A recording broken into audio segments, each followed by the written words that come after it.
should be like this, not like this. Thanks. Hey, this guy's a professional photographer, Okay. so Well, Any no, professional don't Photoshop. set expectations too high. Here, you're done. I got it, yeah.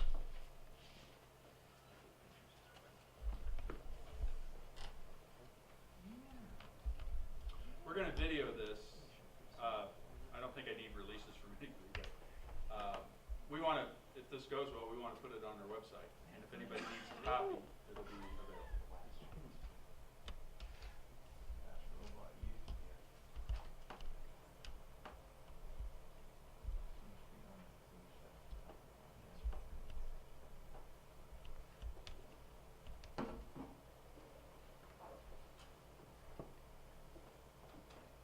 Okay. You got your little thing turned on, James? You want me to turn it on now? Yeah, you can turn it on now. We'll edit this part out. The little thing.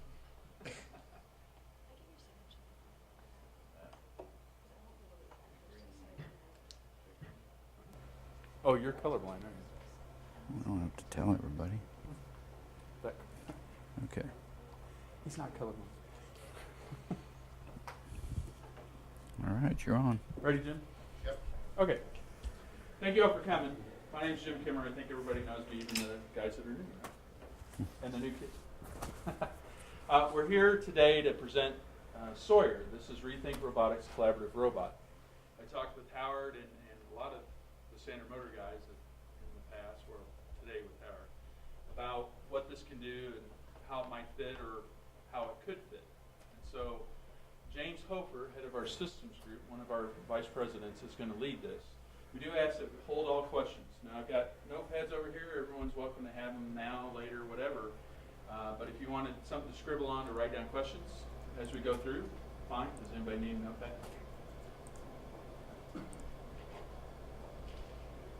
You already got one. I'll take it. Anybody? Oh. Anybody need a writing utensil? Okay.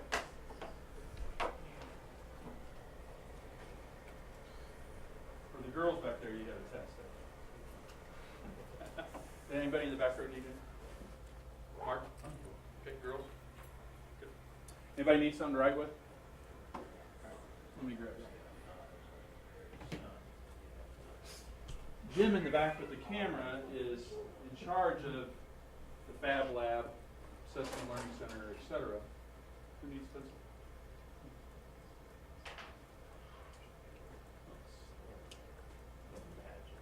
Jim, when's your open house? The open house is October 1st. And we'll have a ribbon cutting at 12:15, but then the open house will go on until 7 o'clock, I think we decided. And as I told some of them, we're a creative place. We are public membership organization, so families and individuals and small business owners can have a membership to the Fab Lab and come in here and use all this equipment. And this will be an expansion building, so that'll give us almost 15,000 square feet, probably 16,000 altogether. But we'll have a paint booth and some welding, and we'll move our plasma cutter down there, and all this equipment around the perimeter of this room will go into another room down there, and then when we have meetings like this in here, it won't be so crowded.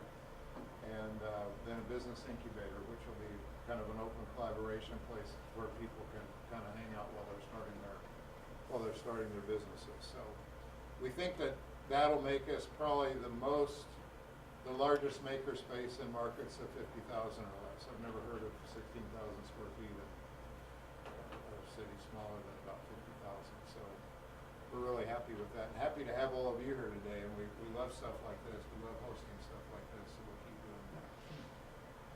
Thank you. So before we start on Rethink, over here on the table, available anytime. If someone needs the lit now, I'll pass it out now. Tomorrow we're doing the same thing, but we're also adding in bedrock automation. Now we're not really prepared to demonstrate it or whatever, but this is the world's most secure PLC. It's also the world's newest. And you'll find neat features on it, that swivel connector, pinless backplane, X-ray proof, virus proof, etc. Even modules that you can teach. Is that input? Is that output? Is that analog? Is that discrete? There's some other lit here that might be of interest, such as MENCOM overview, the newest safety curtains from Banner, swivel link for mounting systems, and Terra. This is a new line from us for switches, whether power over Ethernet, managed, unmanaged, and various ways to handle communication. Of course, Bedrock lit, and then the Rethink. Does anyone want any of the Rethink lit, which is basically just a very quick single-page piece? Does anybody want something before we start on the Rethink? Okay. And last piece of lit is one of our lines, Mer Plastic, has robot management. So if you need to manage your lines, your electrical on robots, doesn't matter whose, they offer that solution. But if everyone's ready, we'll let James go ahead and run this. Again, please hold the questions till after. But afterwards, we're ready to do hands-on demonstration, answer all the questions, do whatever's needed. So again, thank you. All right, with that, we'll get started. First thing I wanted to do was we're going to play 3 different videos. These are very short videos, but they'll kind of give you an overall idea of what this robot is here. One thing that Rethink has done is they've done a very good job of posting videos on the internet, whether it's YouTube or the Rethink Robotics website itself. So we're going to take a quick look at these, and we've got this monitor up here that you'll be able to follow this on. So here we go.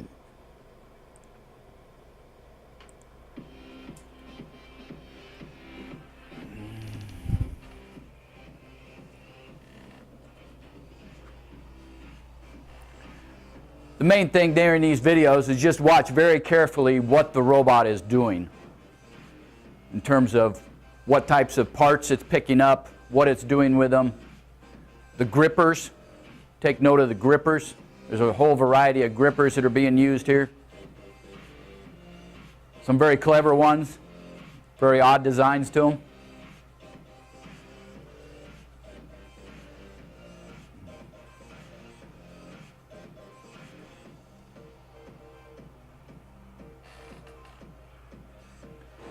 Machine tending there, loading parts in,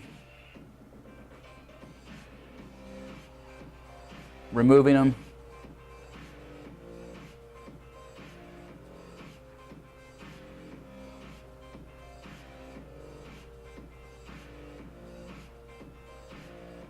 Here the robot's actually closing the door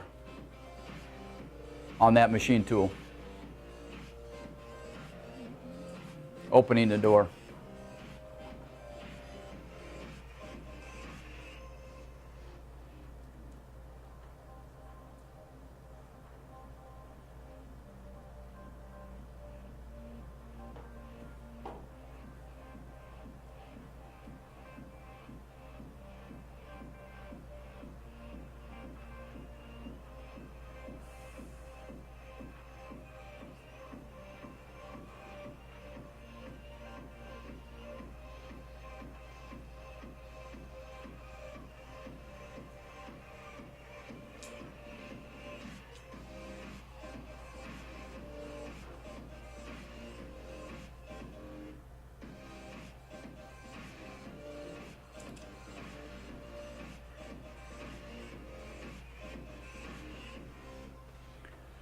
Okay, so that video showed a lot of pick and place, picking parts up and putting them somewhere else.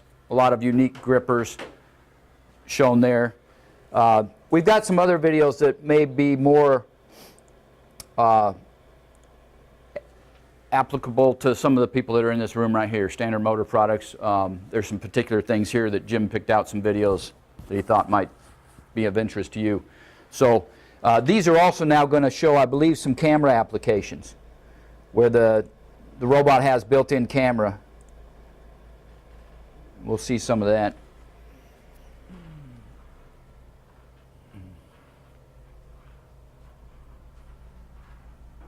This one doesn't have any music.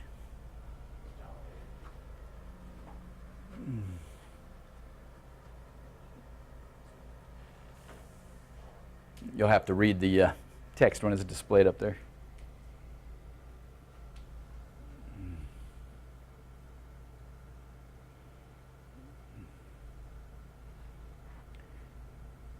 So So there the robot was being used to flip a switch.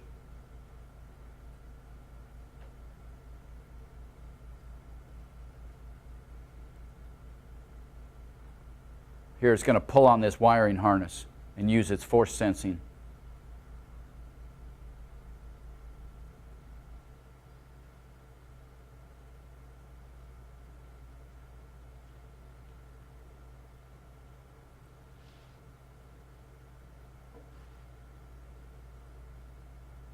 This time it failed because the wire wasn't attached.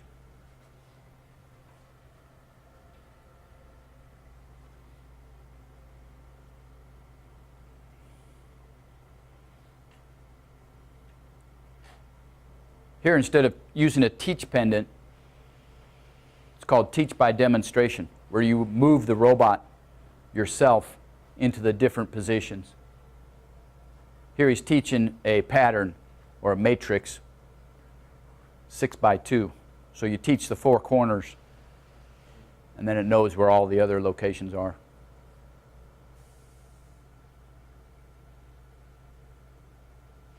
Here we have randomly distributed parts on the table. It's using the onboard camera to select those, and then it's using that pattern that was just taught to place them into the tray.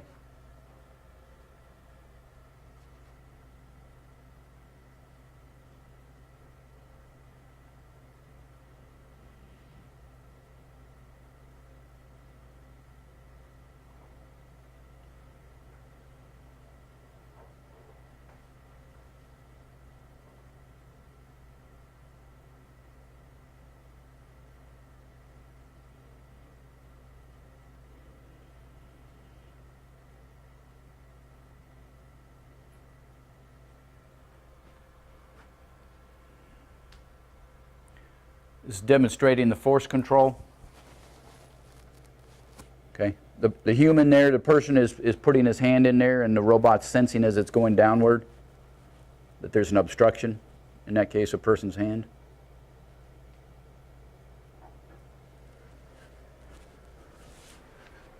Okay.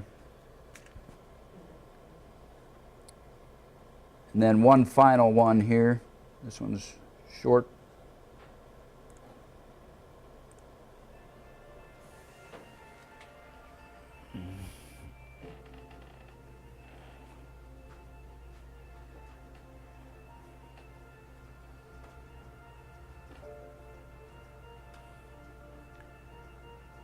Standard motor, this might be particularly applicable to you because you see these fixtures they have an identifying landmark on them.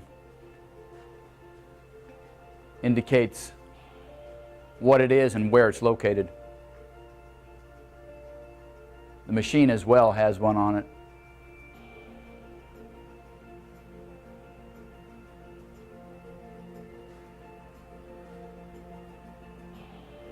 So it's using the camera to identify the fixture. That's what you see it doing right there. You see some strobe lights. It's taking pictures.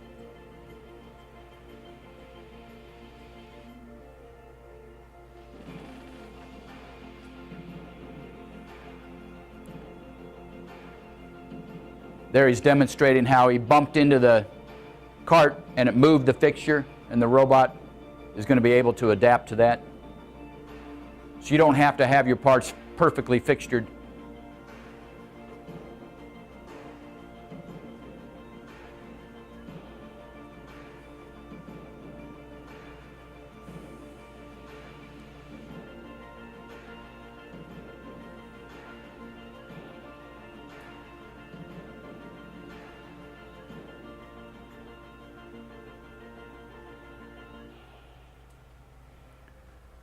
Okay.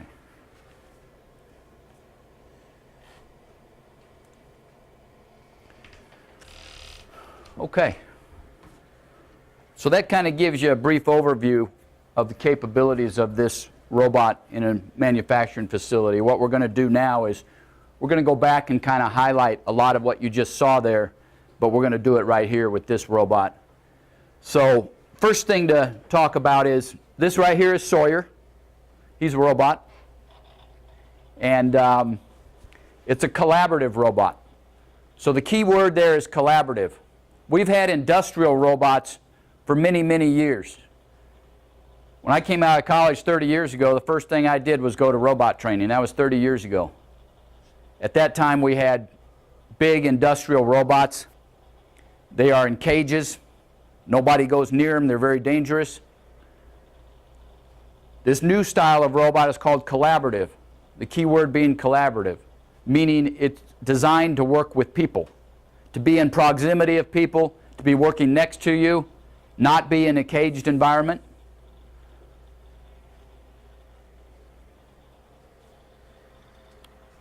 The manufacturer of this robot is called Rethink Robotics. They're a company that's based out of Boston, Massachusetts. They're here in the United States.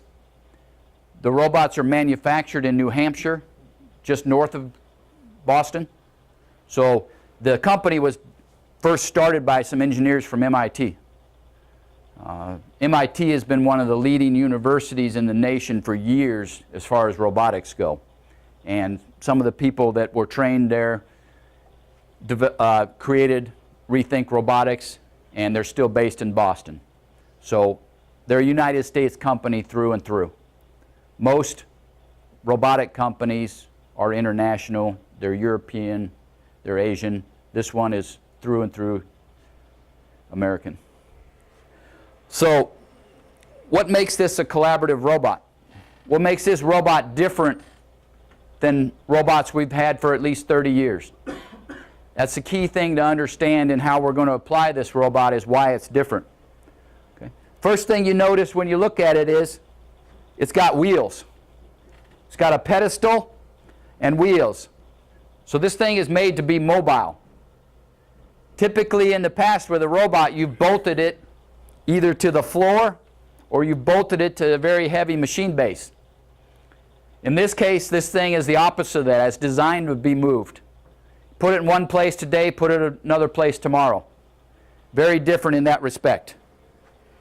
If you look at the arm looks very different as well. This has 7 joints. Most robots have 4, 5, or 6. Okay. The 4 axes is called a Sawyer robot. That's the one that kind of moves in a horizontal manner like this and then has a Z stroke on it, typically used for pick and place. The 5 and 6 axes, they're called articulated.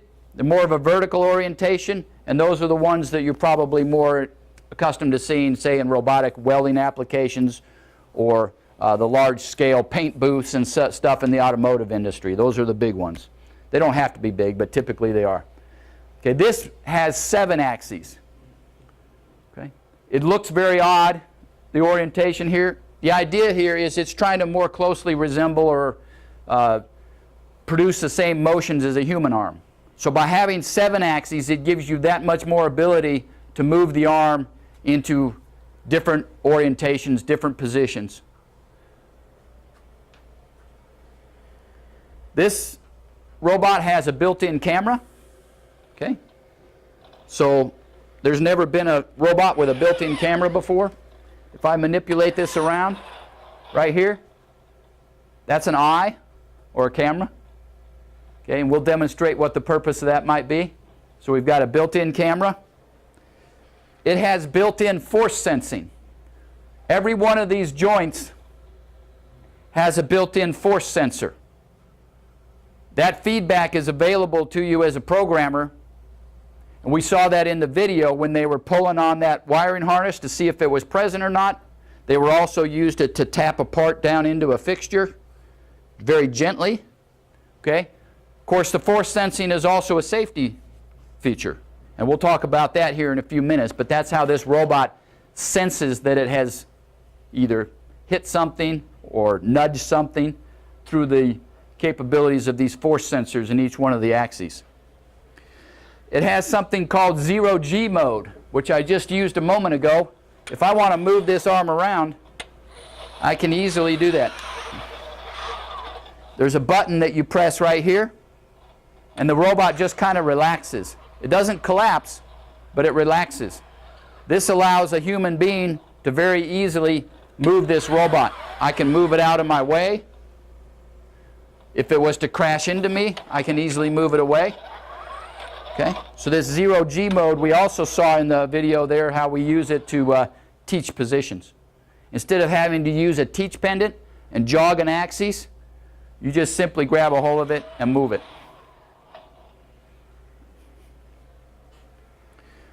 The capacity of this robot is 4 kilograms, which for you Americans is 8.8 pounds, right?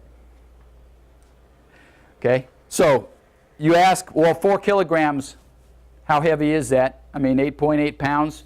You can't pick up big objects, but the idea with the 4 kilograms is that it fits most collaborative applications. The idea being that if it's larger than that, it's probably not a collaborative application. It's an industrial robot application. So 4 kilograms is going to fit most of your applications that would be collaborative.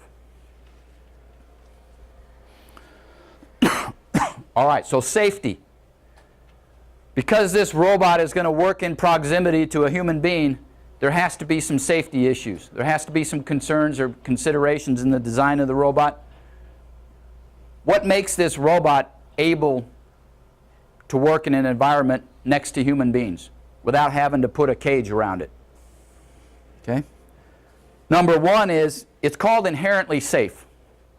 Inherently safe is for 2 reasons. One is it's speed limited.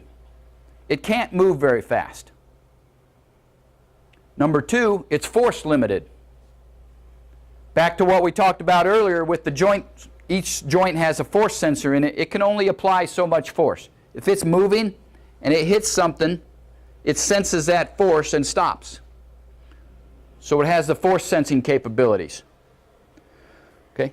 Those 2 things combined are what make this a safe robot to be working next to people.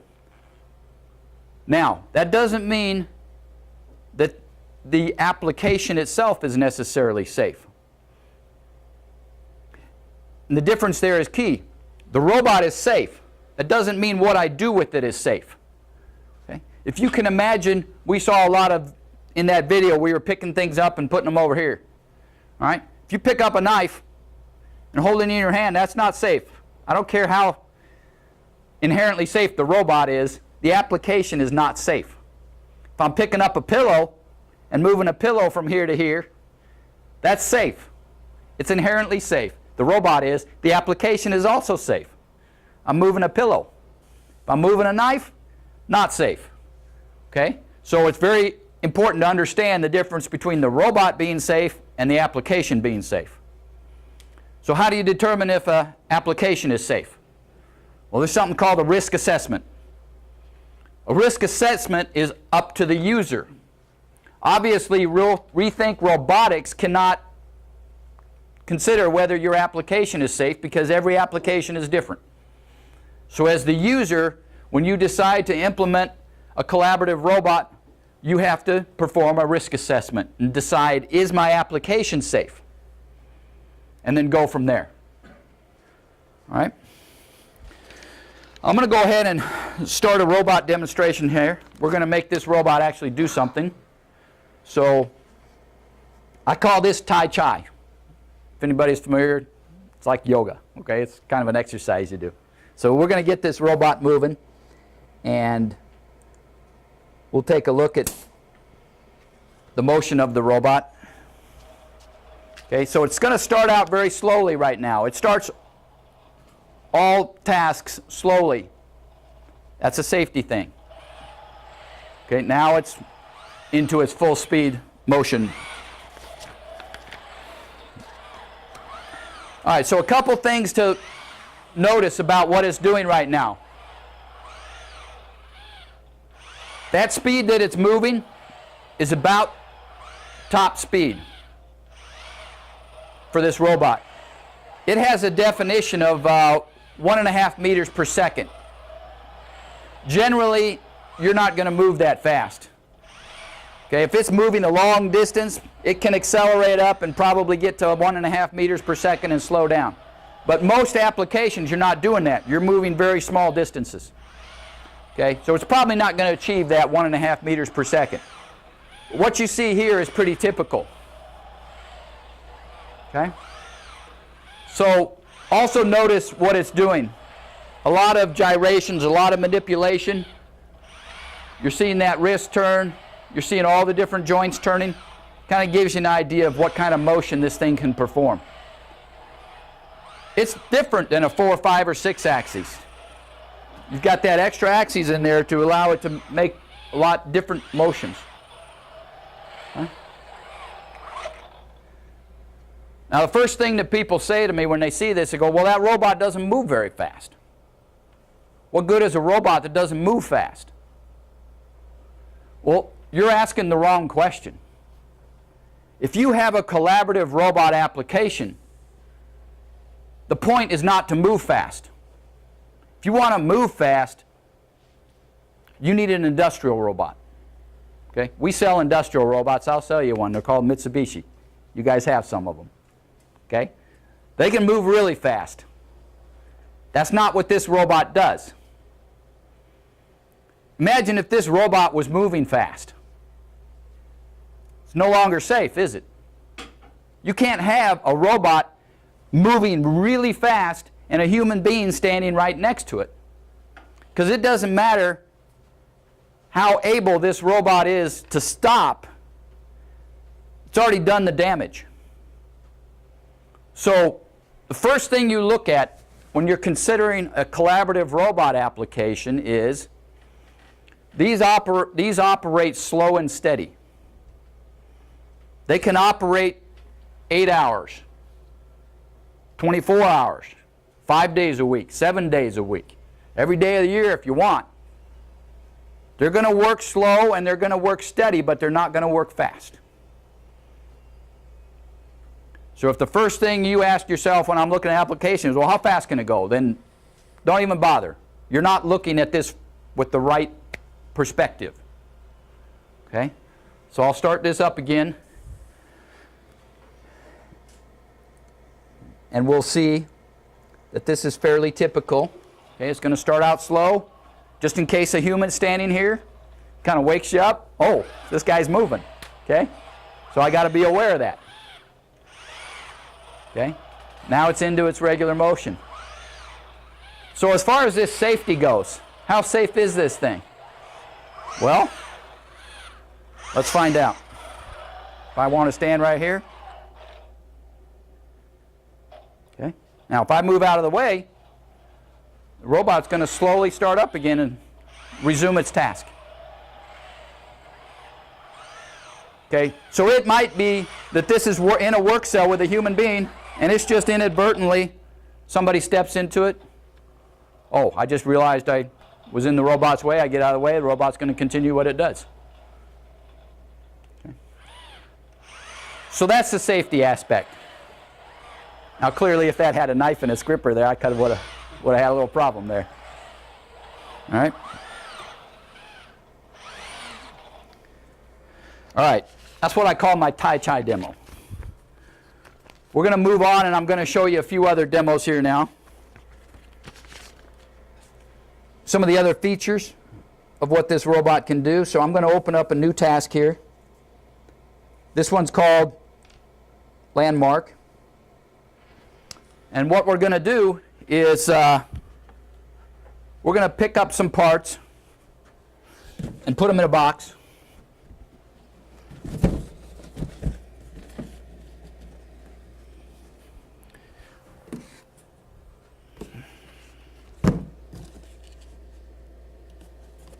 All right, this is going to be a fairly straightforward, simple one. What I have here is a fixture. Looks like a cardboard box, but it's not. It's a fixture. Okay, this is like we saw in the video up there. They had all those posts, and they had parts on them. So imagine that this is some type of fixture. Right here, I've got a landmark.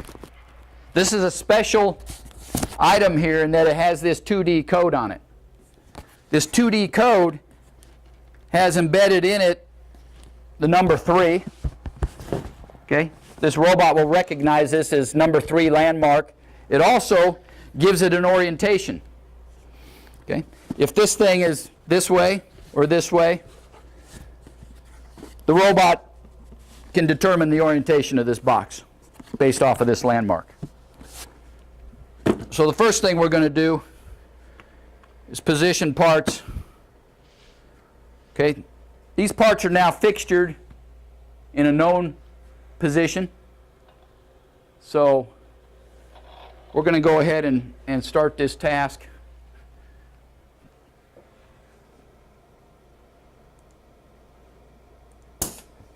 So what this is going to do, it's going to use the onboard camera. It's going to come and hover right about here and look down and find that landmark. And then it's going to know where to pick up this part right here and put it in the box.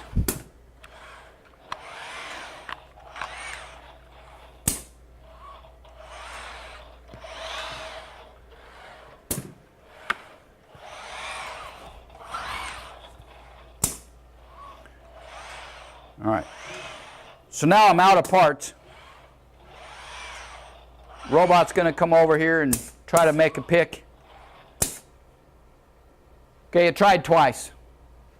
First time it went down, it picked, sensed that it hadn't picked up a part, came back down, tried it again. The second time it said, I'm done. Okay. So that was easy, right? James, could you please turn the screen to the eyes? Well, if I turn it, the first thing the robot's going to do is turn it back when it starts to move. Okay? The screen has to move itself out of the way of the arm. Otherwise, it's going to knock itself right in the head. Okay? So this was easy, right? I had a known fixture in a place. That's easy to do. Any robot can do that. Okay? Now what I'm going to do is I'm going to more randomly locate this. Okay? I'm just going to throw it down in the proximity of where it ought to be. And this is what we saw in the video there. Okay, now I'm going to demonstrate that the robot can use its camera to make that adjustment. So it'll come over. It's going to go to its safe position first. Come over here. Find that landmark. And now you see it rotated the wrist. It had to rotate the wrist to compensate for the orientation of the fixture, and now it could pick it up.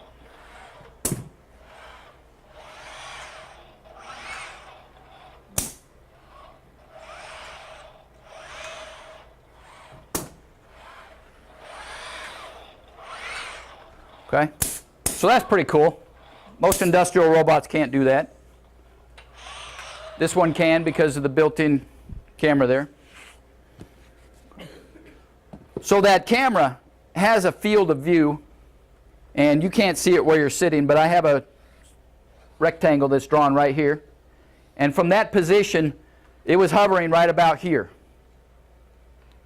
It could see this field of view that's about 14 inches by 14 inches. That's just due to the fixed focal length on this camera. When it's at this height, it can see about that area right there. Okay. If I get any higher than that, the camera's focal length is such that things get out of focus. So you have to be down within a certain range in order for that image to be clear. Okay. All right, so let's move on to our next demonstration. This one here, we're going to use this over here. And these are some just big steel nuts. And I'm going to do a couple things. I'm going to determine the size of the nut, small one, big one. I'm also going to use the locate capabilities of the camera here to pick up this small nut.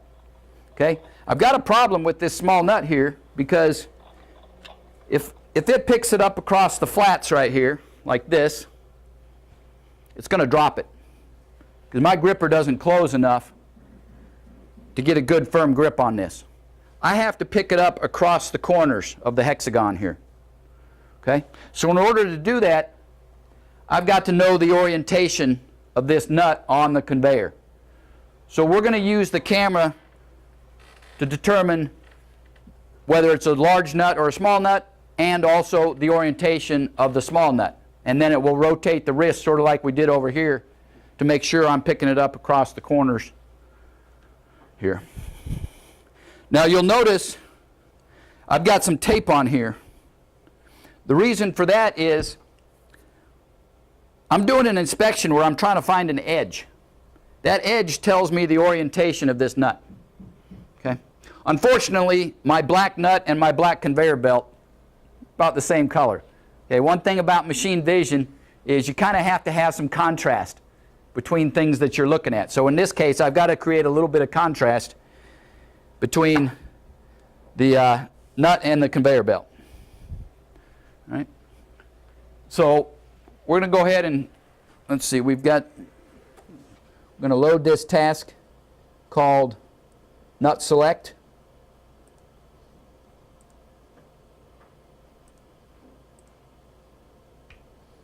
Okay.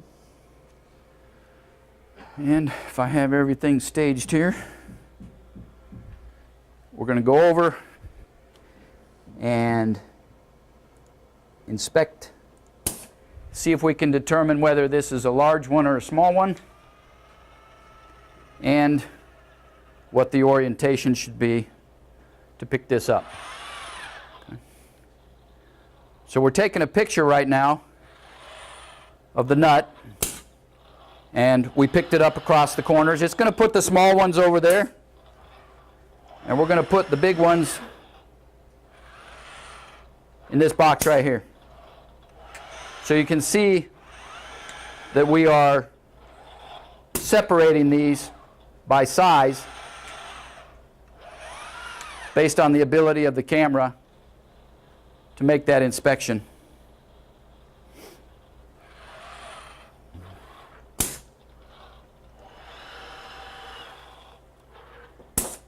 Okay, now this time I don't have a nut.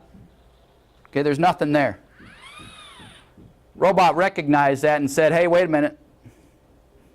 I'm supposed to be doing something here and there's nothing here.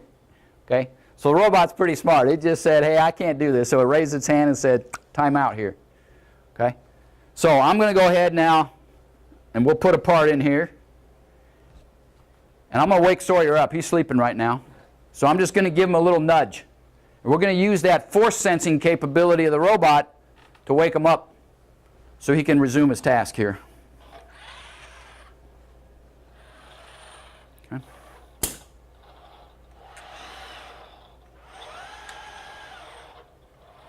So you can see the robot has the ability to recognize there were no parts, just kind of go into a sleep mode and wait, and eventually an operator could come over and refill the magazine or refill the fixture or whatever and then resume the motion.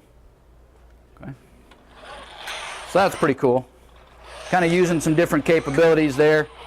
The ability to make an inspection and also to use the camera to locate an orientation.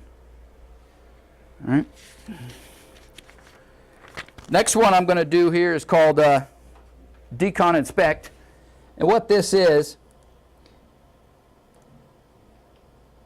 I'm going to use an external camera. Okay? So far we've talked about the built-in camera. And it has some pretty good capabilities. What it's really doing there is a pattern match.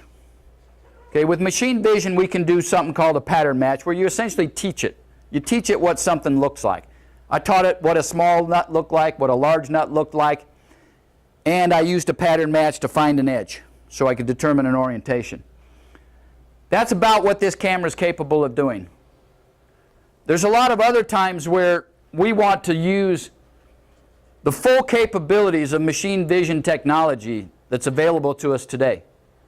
Okay? One of the other products we sell is a product line called Cognex. Cognex is one of the leading machine vision companies in the world. Very, very powerful machine vision cameras. So when you exceed the capabilities of the built-in, you can go to an external camera.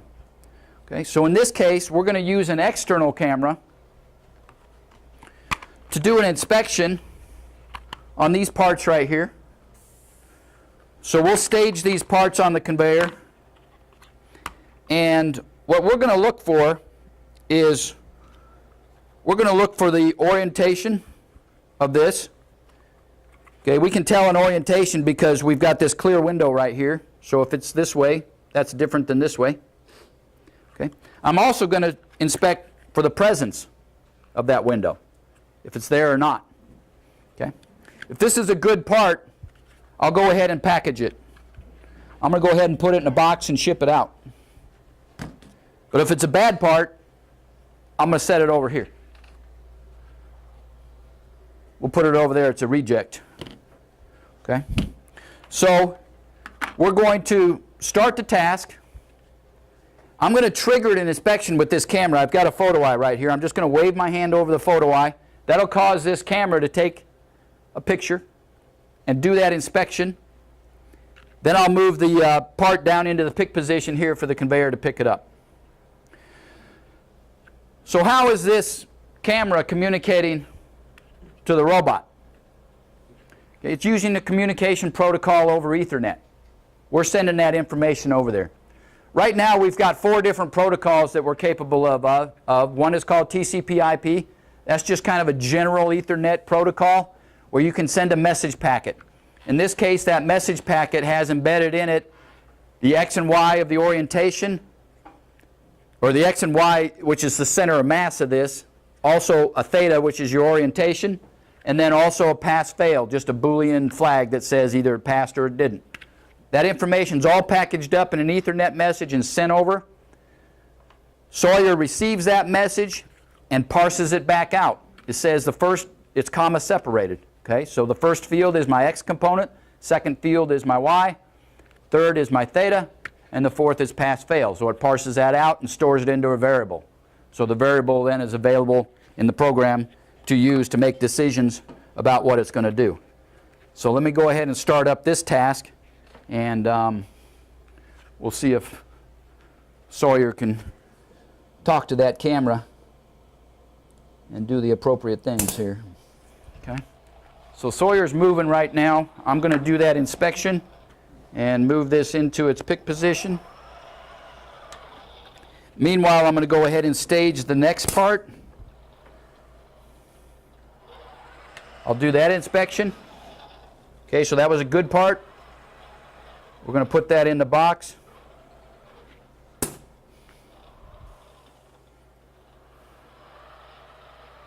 Now, I'm running this robot a little bit slow in this application. I've got a little bit going on here. So in order for me as a human to keep up with this thing, I'm just kind of running a little bit slower. Obviously, we know it can run a whole lot faster. We saw that earlier.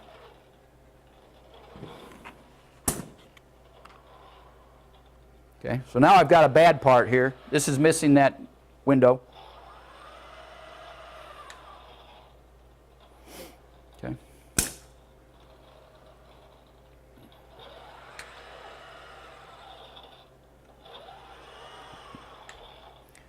All right, so you got